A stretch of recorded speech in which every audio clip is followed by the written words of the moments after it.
Yo, what up? Hold on. Okay, yeah, sound is good. It's good to be back. Welcome back to the Larry Coyote Show, Season 2. I am your host, Larry, and got the clickbait title going today, if you haven't noticed. We're in the middle of, not even in the middle, we're at the tail end of election season. I've done a lot of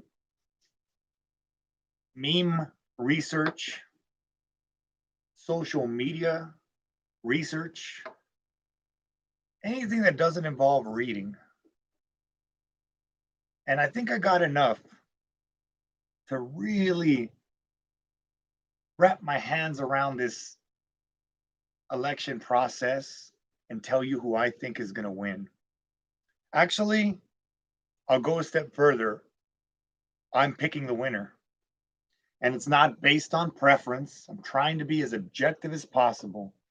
So that's what we're going to do. Is we're going to be objective in the way we explore the factors that go into this, and we're going to be objective in our prediction. So I got some notes here, so bear with me. There might be some awkward, not awkward, brief pauses between here and there. Hold on.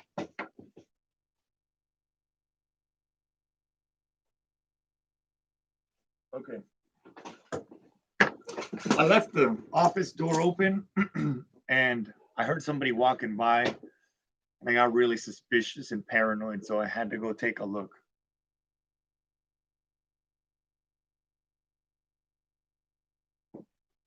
All right, where are we? Brief explanation. Many people will ask, Larry, where the fuck have you been? Fair question. Honestly, I've been really busy with work. So, I do this for fun. Um, I focus on things that pay, and the fun stuff can come after. So, COVID, I know COVID hit everybody by storm. I don't want to talk about COVID. Um, but it hit everybody by storm. People were staying home. Podcasts blew up, multiplied. The number of podcasts that launched were exponential. Fortunate for myself, I never had to stay home. I actually got busier, if you believe that. And I've been busy up until this month. I'm only not blogging, podcasting today because I took a paid time off, vacation day, whatever you want to call it. And I was like, man, I got some time on my hands. I don't want to work today. So let me just go live and see what people are up to. Hold on. This really bothers me.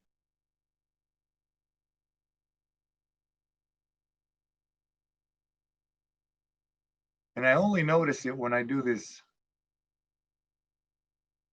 Anybody know an eyebrow tattoo person? This is crazy, bro. It kind of looks like I'm fucking going through chemo. All right. Don't look too close. Looking good. All right. So where was I?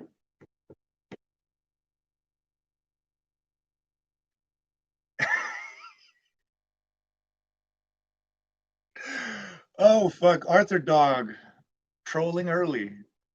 You need eyebrow hair implants. That's a fact. I do. I do. It looks bad, I know.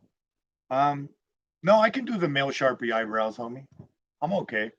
Okay, so where was? Oh yeah. So COVID hit. Podcasts went through the roof. Everybody's staying from home. Content creators were fucking mixing it up. So I figured I'd take a back seat. I'd let you guys get in, get it in. You're not working. You're not busy. You're on unemployment. I'm the opposite of all those three things. I'm working. I'm busy. I'm not on unemployment, and I'm banking, and I'm busy. I'm always fucking half the time I'm behind schedule. So my problem is not that I don't have enough to do. My problem is that I have too much to do. And I keep a to-do list of short-term, mid-term, and long-term, and 200 books that I still have to read, et cetera, et cetera, et cetera. But enough about me. So what I did is I figured I would take a brief hiatus during the COVID to allow the other content creators to sort of come in and flood the market, so to speak. And I was just going to keep my eyes on my work and keep doing what I do. But everything has to come to an end. I got the vacation day, and I figured I would come in. We're very close to election. What is it today? The 16th. What is November 4th is the national election day, and I kind of want to dissect a lot of the factors that are going into these two major candidates, Trump and Biden, and I want to sort of come in at what I think is going to be um, maybe a surprising win to a lot of people. Um, everybody's deeply divided. I should say, I don't care who wins either way. I'm gonna be fine, homie. So fuck whoever wins. It doesn't matter. I will thrive through rain, sleet, snow, fog, hail, desert. It doesn't matter. So I don't really have a horse in the race, so to speak, despite what a lot of you people might think. I'm Mexican, so I mean, it's hard for me to rock with Trump, full disclosure, but it's not going to hurt me if he fucking wins again. So, let's get to it. All right, let's see. Let me follow my notes. I tend to get off topic. Hold on. I'm trying to keep it at 15 minutes, but fuck. All right. So let's see. I want to touch on the election, which it's not really my go-to when it comes to topics. I try to stick to boxing, but boxing's been really, really, really, really boring. Or I should say, really quiet lately. There was a few things that I could have maybe gone live on, but it wasn't appropriate. I may go live later again today to talk about Lopez Lomachenko, but for now, on topic. Let's see. Yeah. Oh, and part of the reason I do want to talk about the election is I want to talk about trending topics to sort of gain a little bit of marketing traction for my podcast. By the way, if you guys have $1, send it to me. Venmo, Cash App, Larry Coyote. I'll take your money. So let's see. I'm going to try to be objective. The podcast will end with a prediction. And let's see. In addition to that, I'd like to know who you're going for. Ideally, while you're listening to the program or after the podcast ends and you want to chat. I would prefer hearing it now and immediate because I love emotional reactions and emotional responses. I don't want you to think this out too much. I want you to just, fuck you, Larry. You don't know what you're talking about. Yes. Love to read that kind of stuff. All right. So let's talk about the candidates first, and then we'll kind of go a little bit. Well, you know what? Let's talk about the candidates, and then let's rewind to 2016 and what some of the factors were that allowed Trump to become the winner. For the most part, Trump's been a winner. I mean, as far as it looks, he's been a winner his entire life. And you could say the opposite, but the appearance, at least, has been that he's a winner. And appearances matter, and that's a big learning thing that I'm starting to actually realize is this fake it till you make it thing. There's some truth to that. So if we rewind to 2016, a lot of people were shocked that Trump won. I don't think I was as shocked as a lot of people out there, mainly because Hillary. I don't consider Hillary. I did not consider Hillary a strong candidate. Hillary had been part of the political establishment for going on what 2-3 decades. One, people forgot that she got her ass handed to her by Obama in 2008, 2007, because it was a primary thing. So she had already lost. One, and then two, geographics do matter when it comes to election time because you ideally want to pick somebody from a toss-up state because not every state matters. There's 50 states. I think only about 8 to 10 of them are actually states that are in play that are worth winning. Everything else is kind of already preordained and baked into the equation. For example, we already know California is going to go Democratic. Ta-da. We already know New York's already going to go Democratic. Ta-da. Texas always goes Republican. And you can do, those are the big states. So you can do that up until you work your way up to like the top. And then the top really subdivides into like 6 to 8 states. And those states are must wins. So for that reason, you see a lot of the candidates always only primarily focusing on those little states because you literally have to win that batch. The election is really decided within, plus or minus 4 to 5 percentage points within states. And if you even want to subdivide it within particular counties, because that's how the electoral college works. So, my point was Hillary's from Arkansas. Now, Arkansas is a traditionally red state which votes Republican. But just because she comes from Arkansas does not mean that she was actually that she should be taken as an Arkansas candidate. Okay, so yes, she came from Arkansas, but that was back in the 80s, 90s, whatever you want to call it. Her last job was actually senator of New York. So I could see somebody who's from Arkansas being a little salty, maybe looking at her the wrong way. Um, maybe looking at her like some sort of big city sellout. So that wasn't going to do her any favors. Um, and what was her appeal to people in Pennsylvania, Wisconsin, Michigan? These are all the toss-up states. And by the way, these are states that she narrowly lost. There really isn't any overriding reasons, in my opinion, that she should win these states. So for me, this was a prime picking for Trump to really pick her off and win the election. Um, when I was looking at the way the electoral maps were, the polls were going, yes, they did have Hillary up by within the margin of error, so not by a lot. But furthermore, um, I could see Trump really appealing to a lot of these white guys in these states. And I don't mean that in any sort of weird way. I'm just looking at it from the perspective of the demographics of the state. So it made a lot of sense that she could conceivably lose a few of these states, which she needed to win. Um, she lost all three. That was a big deal.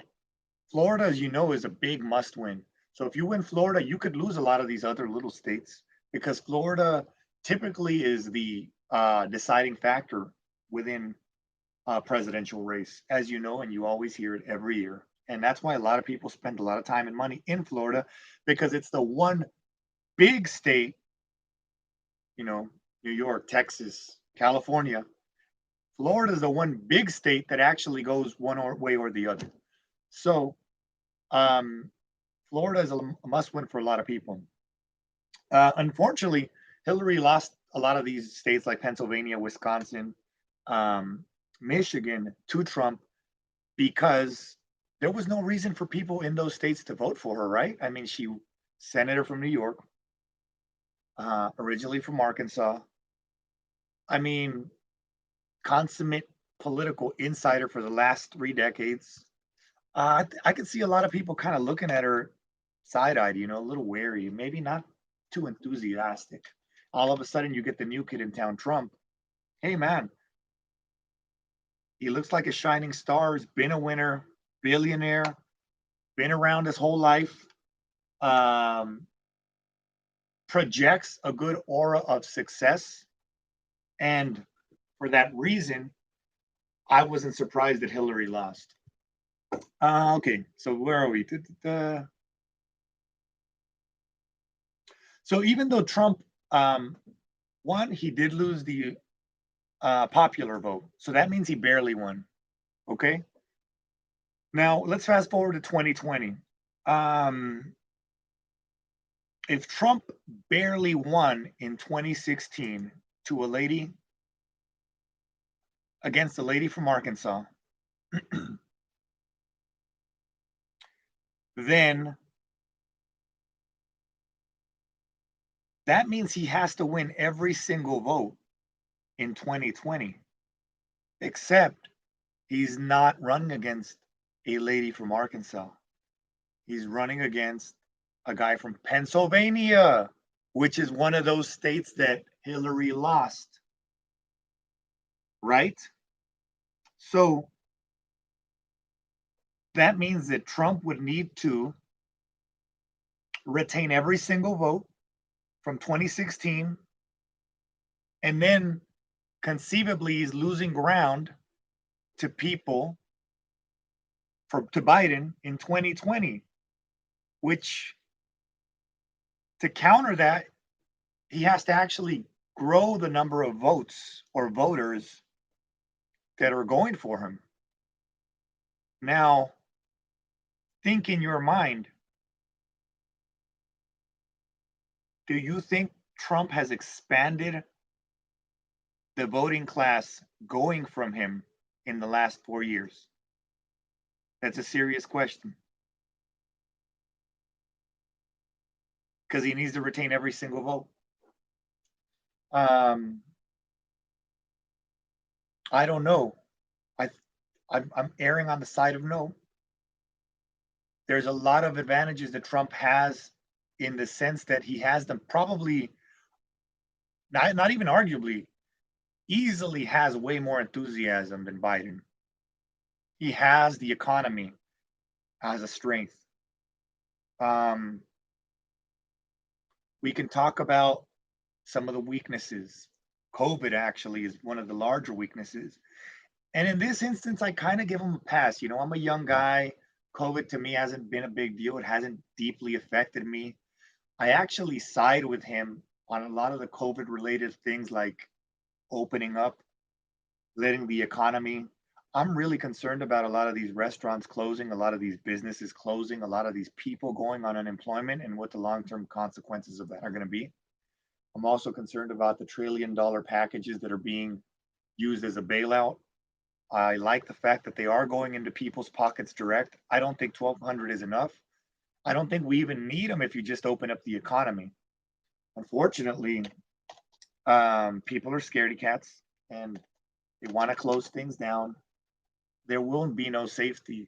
And if you're waiting for the government to ensure your safety, then you're probably at the point of a losing proposition, in my opinion. So although I do agree with Trump on the economy, what he wants, on COVID, what he wants to do for COVID isn't actually happening because at a state level, people have control over what they want to open, what they want to close, etc. And a lot of things are still closed. And then as soon as they open up, the numbers skyrocket again. And then people panic because of the deaths, even though it's a lot of older or people that are compromised from an immunity standpoint. So I don't want to sound like some sort of expert. I just want to sort of unpack what the factors are to go into who's going to win. And I'm addressing the weaknesses at this point. We've talked about some of the strengths. We'll talk about some of the weaknesses. One of the weaknesses is COVID. The other weakness for Trump, in my opinion, is that he's running against Biden. And that's kind of the underpoint is had he been running against Bernie, a lot of people would be actually siding with Trump. A lot of people would say, hey man, I kind of don't like Trump, but there's no effing way that I'm ever going to vote for a socialist. I could see that happening. Unfortunately, Bernie lost. Bernie lost, and I think, and side note here, I think he was winning. And if Elizabeth Warren would have stayed in the race, I don't know why she dropped out. It's kind of a mystery. I feel like somebody called her and said, hey, we're promising you this. I could see Elizabeth Warren being promised a cabinet level position if Biden wins, if she were to agree to drop out. Because the way she dropped out, there's only one person that actually benefited from that. Warren was still kind of being competitive versus Bernie and Biden. I think she was stealing votes from Biden and thereby giving Bernie the upper hand. Bernie, in my opinion, was going to possibly win the Democratic nomination had Warren not mysteriously dropped out. But because she got that phone call from God knows who, she dropped out. So a lot of people that were going for Warren, the majority probably shifted to Biden, and a few less went for Bernie. So not to get lost too much, talking about Trump weaknesses. His other weakness is that he's actually going against Biden and not Bernie. And Biden is a strong contender in a lot of these states. So we'll shift to, let's pivot over to Biden. Um, and remember, Obama picked Biden for VP. He didn't pick him because he liked him, despite the fact that they seem to have get along. He picked him because he's the one that could deliver those states. And that's the whole reason you pick people. Trump picked Pence because he needed to win Indiana as well. And he did.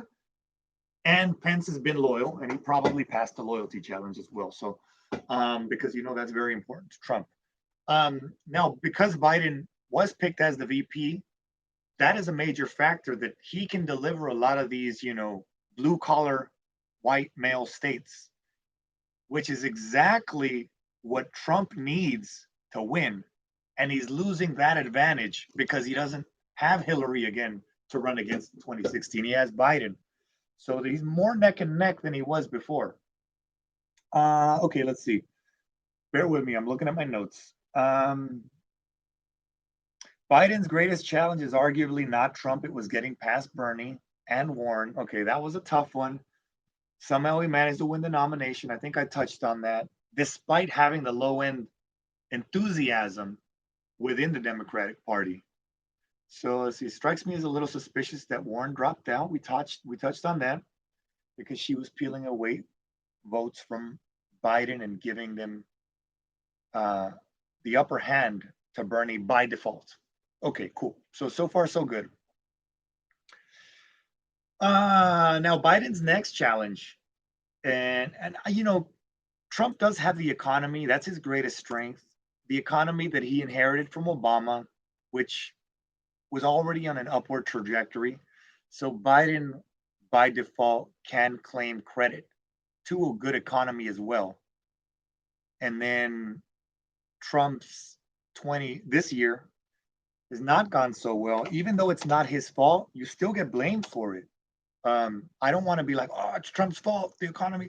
No, you still get blamed for it though. So Biden's, anyway, moving on. Biden's bigger challenge when he won the nomination, in my opinion, was to not look like an old man that no longer has control of his mental faculties. That to me was like, hey man, this guy's looking a little weird. Does he have dementia? Does he have Alzheimer's? I've heard Trump call him Sleepy Joe. Good name. I think Dementia Joe, which I've seen on Twitter, is a better name.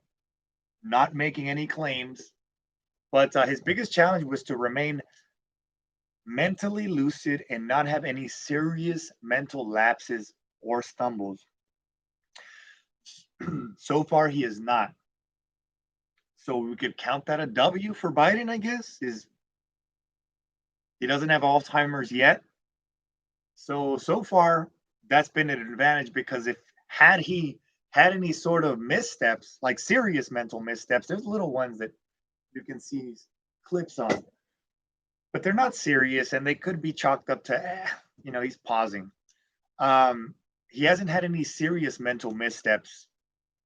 That is a win in his favor because had he had that, people will immediately maybe look past him and start looking at Harris.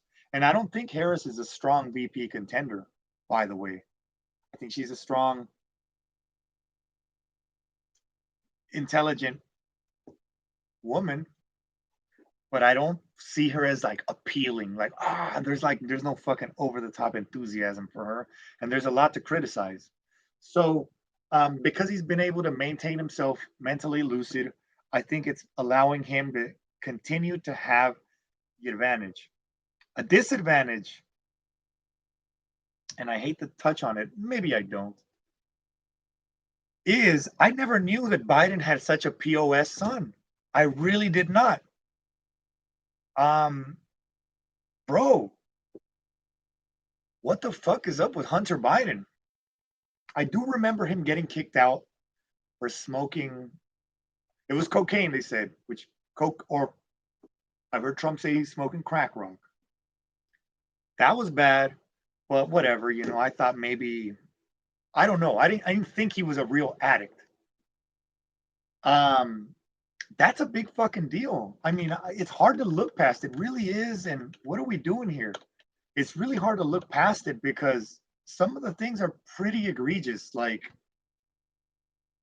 um, he's a crackhead. Um, he frequents strip clubs. He left his first wife for his second wife.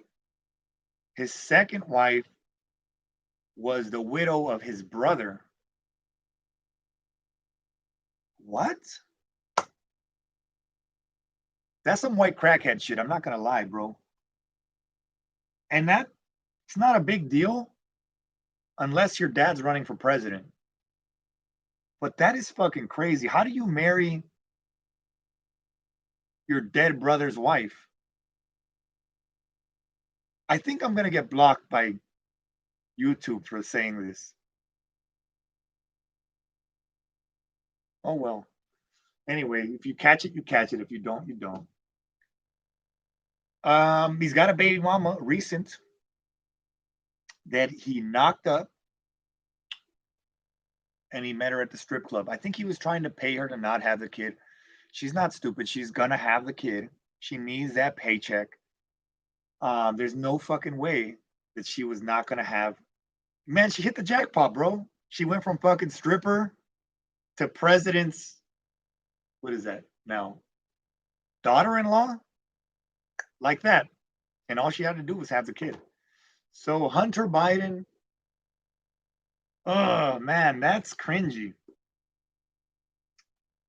Now you add to that he's actually had a successful consultancy or whatever. He's been getting paid millions and millions and millions and millions and millions of dollars by multiple countries for a consultation. I don't know what the fuck they would even ask this man. And would anybody be paying him if his dad wasn't the vice president? That's kind of a big deal. I don't blame Trump for bringing it up. We're not really expecting Trump to actually take the high road. Did we ever? Bro, he's going to bash your son. Your son's a fucking POS. I think it's fair game if you want to be a public official and you want to run for president. It's coming up. And don't bring up, and here's the thing. During the debate, he only brought up, my son Bo was not a loser. He was a hero. Nobody said anything about that one. Rest in peace, Bo. And I agree. Anybody who puts on the uniform should not be bashed. He's bashing your other son. You're not defending him, are you? No, you're not. You actually should talk about him a little more. Maybe you should just apologize. Hey, man, my son's a fucking POS. I've tried to work with him all these years. He's a lost cause. What are you going to do? People will actually say, you know what? I'm the black sheep of my family. I understand. My son or daughter struggle with drugs. I understand, but they're looking at it. You're not saying nothing, but it's being said and it's out there now. I didn't know this, by the way, but you decided to throw your hat in the ring, and of course, the fucking skeletons were gonna come out of the closet, bro. So anyway, Hunter's been making millions. I think he's a serious detriment to his dad's candidacy. Whether it's actually going to handicap him in some meaningful way, I'm not sure. But it's fair game and it's worth mentioning, and I'm mentioning it. So, anyway, All right, here we go. Last stretch, 5 more minutes, guys. So who wins and why? Well, Trump won in 2016 by 1% or so, but he lost the popular vote. So to recap, he would literally need to recapture every single vote from 2016 and add more. Has he? Has he expanded the voters pool for himself? I don't know. What do you think? I would argue no. Has he grown his base? I would argue no. That's the question, you know?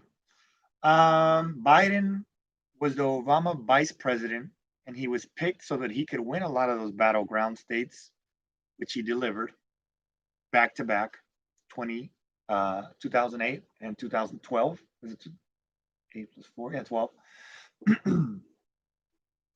um, Now, for the Democrats, this year is going to be a big deal because they've effectively lost the Supreme Court for maybe a generation. And maybe I should do a podcast about Ruth Bader Ginsburg and Amy Barrett, who's the new candidate.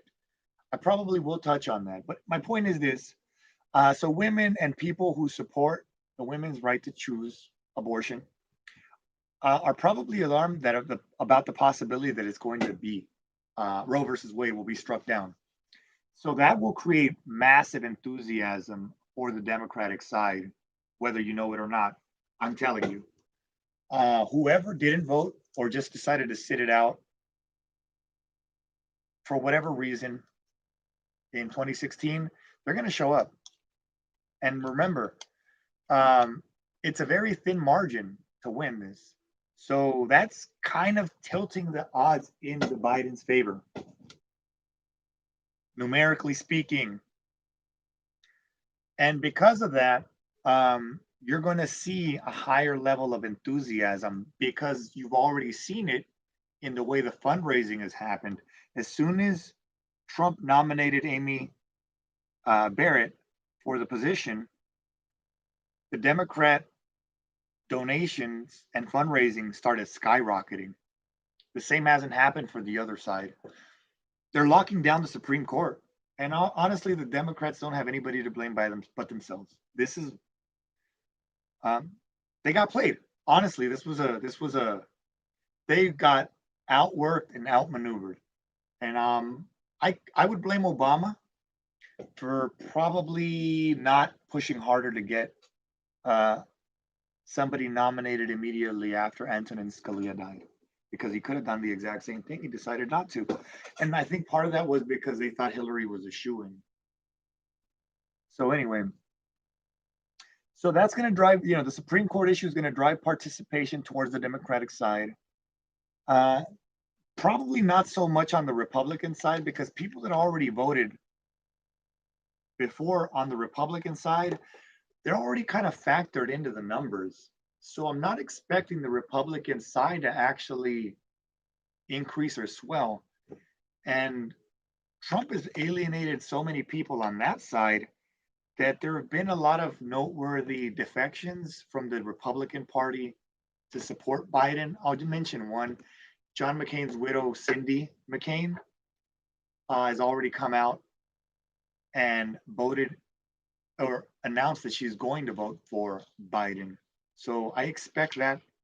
I know that. Same with a bunch of generals. Same with a bunch of people, former, current, and or retired Republicans that are going to vote for Biden. And that's because Biden's kind of a safe choice.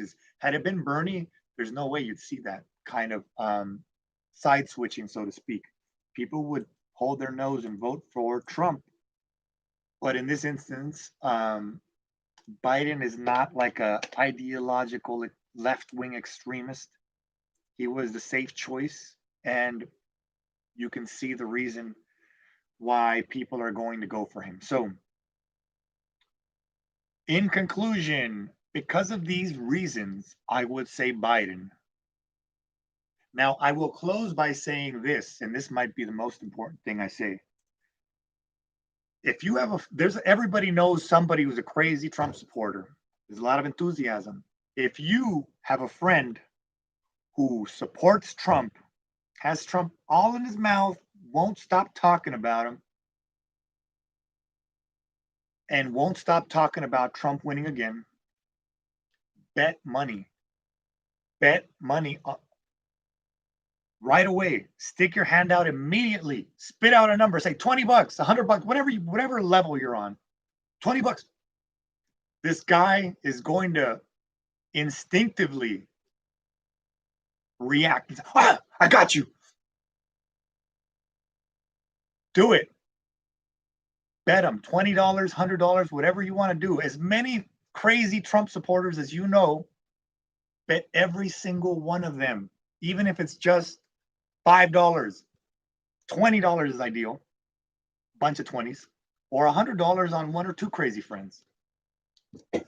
Anyway, my point is that's really what I'm trying to get at. So stick your hand out immediately, spit a number, shake his hand before he has a chance to recognize all these factors that I just mentioned. Get your money, because that's the driving reason I created this podcast anyway, to give you a small numerical dollar advantage. Even if it's a playful little $20 bet, do it. Because why? You're probably going to win, one. But two, if he doesn't pay you and he's been annoying the shit out of you for 3-4 years, he's going to fucking go hide and you never have to deal with the guy again. And if he keeps talking, then you already made your money. So who cares? Anyway, I started talking about this money thing and somebody gave me a thumbs up. So please, I always forget, subscribe, hit the like button, whatever else, leave a comment, tell me who you think is going to win, tell me why. And that's it, man. I think I'll leave it at that. Larry Coyote out. I'm going to try to do many more. It's October 16th. November 4th is around the corner. Fuck with your boy, Larry Coyote. Send me $1 if you do win these bets. Larry Coyote, Cash App, Venmo. And that's it. Oh, okay, cool. Vibes. All right. I don't know who this is, but your niece, nephew, call him the uncle. That makes sense. I appreciate it. Hold on, I'll look it up. Let me take the time.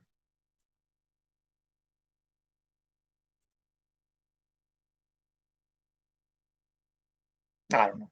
Okay. Well, thank you for giving me the thumbs up. I appreciate it. And everybody have a nice day. It's Friday. Don't drink too much. Take it easy. And that's it, man. Bye.